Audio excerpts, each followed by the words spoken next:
Welcome to day 3 of the 1K per day challenge. Today we're going to be creating your brand. So there's 3 components to creating the actual brand. Your brand's name. So I'm just going to go through this real quick here because the majority of what we're going to do today is going to be me creating my brand so you can see exactly what I do. 3 components are your brand's name, brand's image, and the face of the brand. So for your name, it's just a good idea to keep it 2 to 3 words. I prefer 2 if you can find a domain name that is available for that, whatever you decide on.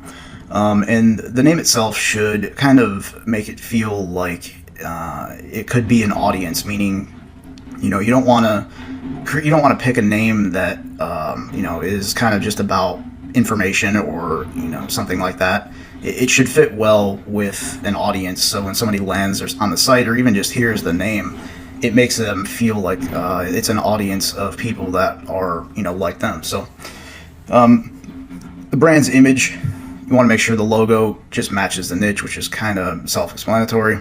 It should be congruent across the entire business, so the image meaning the same kind of color scheme, the logo, all that should look the same on your website, on any landing pages you create separately, any social media profiles you create inside your email if you end up doing any kind of images in there. Just keep the brand's image itself congruent across the entire business. And lastly, the face of the business, you gotta, I recommend at least that you have some kind of a face to the business, and it doesn't necessarily need to be an actual person, meaning like an image of you or an image of just a stock photo person. I don't recommend that, but you do need to have a who or a what as a face of your business. So some people end up doing animals, like kind of like mascot type stuff. So like think HostGator. Back when they kind of launched, they had the gator was the kind of the mascot or the face of the business. It works better if it's an actual just a person's name, because when you're in the majority of why I'm even talking about this is because of the email.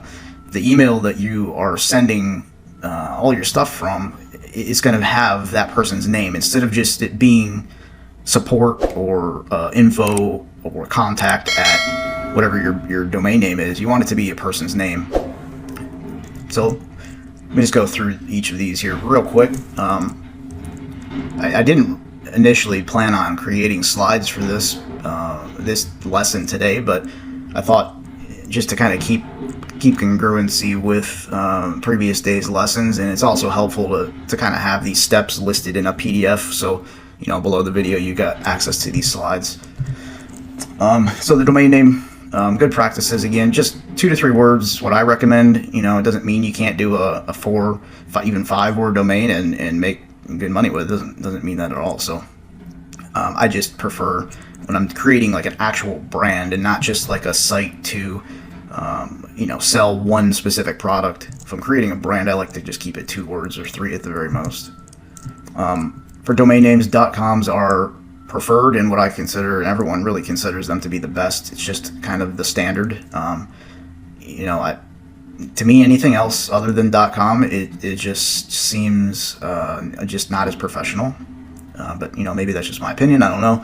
But from what I've seen, .coms are just kind of better received from everybody that way. They almost expect it as well. So like, when you're imagine you're driving by a billboard on the side of the road, and the only thing on the billboard is a domain name, and it's freetechgadgets.com or something, and they initially want to go visit the site, but they got like a 30-minute drive home. They get home and then they forget about it until a couple hours later that night, and then they remember seeing the billboard. They're going to remember it as .com, even if it was like .net. If it was freetechgadgets.net, by the time they got home 3 hours later, they're going to type in .com, just because it's the industry norm. When you're creating your domain name, if you're trying to like come up with a brand name and you want to make sure that the domain name is available, there are a lot of different types of domain name generators online. One of them that I'm going to show you in a second here is namemesh.com. Just go to Google and type domain name generators, and there's all kinds of things you can play around with, different tools and stuff. You can enter a bunch of different keywords that you want, and they'll tell you basically what's available and what isn't. And I have a list of ideas I'm going to share here. It's also below the video too. If you're stuck, just have no idea what to try to see if it's available.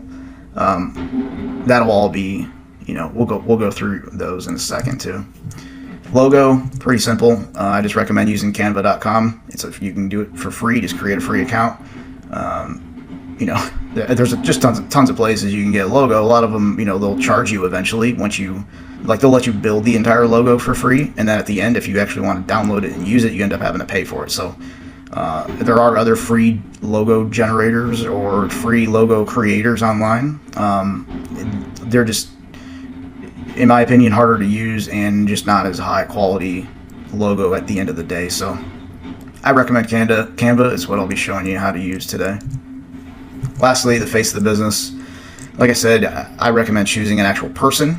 Pen names are completely fine. There's nothing at all wrong with that. I don't know what it is about using a pen name where people feel like they're misleading somebody or something like that. It's not at all like that. A lot of the most famous authors in the world all have used pen names. If you list a lot of the top authors that those actually aren't even their real names. And again, you don't need to use an image of a person anywhere for this at all. It really isn't going to add much to the business if you use an image of a person, like a headshot or something, next to the byline of a blog post. You don't need it. Obviously, if you want to do it, absolutely do it, but not necessary.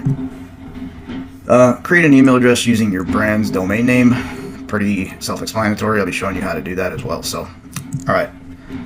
I just wanted to get through those slides real quick and, kind of just give you an overview of what we're going to be doing today, but also give you those notes inside of these slides for later on. So